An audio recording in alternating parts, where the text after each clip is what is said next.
禮拜三喺沙角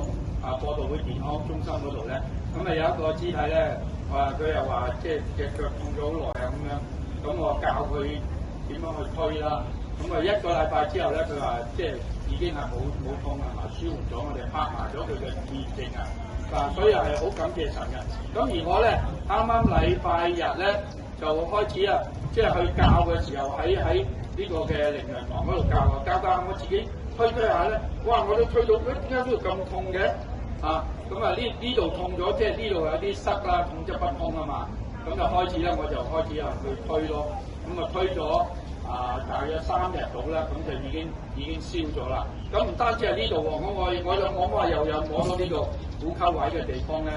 又係有啲痛咧，又係咁上下時間，因為大家一齊發炎噶嘛。咁就所以啱嗰段時間又有少少唔舒服，咁就推咗大約3日已經冇咗啦。咁我今朝咧嚟嘅時候咧拖咧，點解突然間我見到呢度有啲痛啦？可能我就係拖個袋咁重可能係壓親到。咁我立即喺巴士嗰度咧就用支短棒咧就係咁碌推咁樣咁已經係即係舒緩咗好多啦。真係舒緩咗好多所以咧我都好少自己分享翻見證，但係我咧好感謝天父啦，即係比較多呢啲咁嘅痛症嘅經歷咧，咁自己有啲咁嘅痛症經歷咧，就可以有好多體驗啦，可以去分享。咁因為我本身咧同大部分人都唔同嘅，就係我瞓硬板床嘅所以你又知道我可能瞓硬板床咧都係即係身體可能會容易有啲嘅痛症嘅產生一日瞓到呢度，一日壓親呢度咁嘅問題。好啦，我而家咧就想邀請阿謝傳道咧，咁你講少少你嗰3位肢體咧，係啦，嗰日同你哋講咗啲乜嘢同你係啦，你可唔可以同我哋分享少少係啦？係啦。好咁咧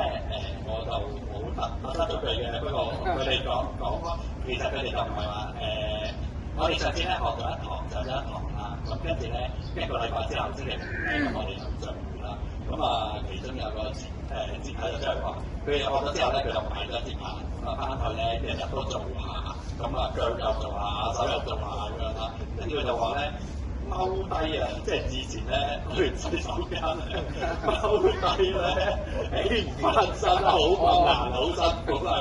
跟住咁上去之後咧，啲腳竟然有力喎，即係呢度佢覺得係好唔同咗其實係啦。咁另一位咧就係呢個場合就同我講翻咧，佢翻去咧就係碌下啲經緊黃嗰啲啦。咁佢就發覺咧，第2日咧起身咧，哇鬆咗喎，同平時咧係唔同嘅喎，咁樣咯，係啊。咁仲有一個咧，佢就曾經講佢就話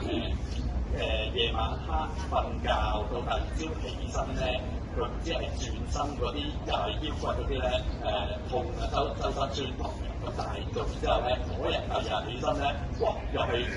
夠力喎，即係嗰啲痛位咧冇之前咁痛，咁佢就發覺咧，其實就同嗰個嘅中間嗰啲嘅動作咧有關係咯。係啊，咁謝讚美主。係讚美主啦，係啊，希望我哋再學好啲，希望將呢個嘅好處咧嚟到實行。好，你一切榮耀咁樣仲讚歸俾主。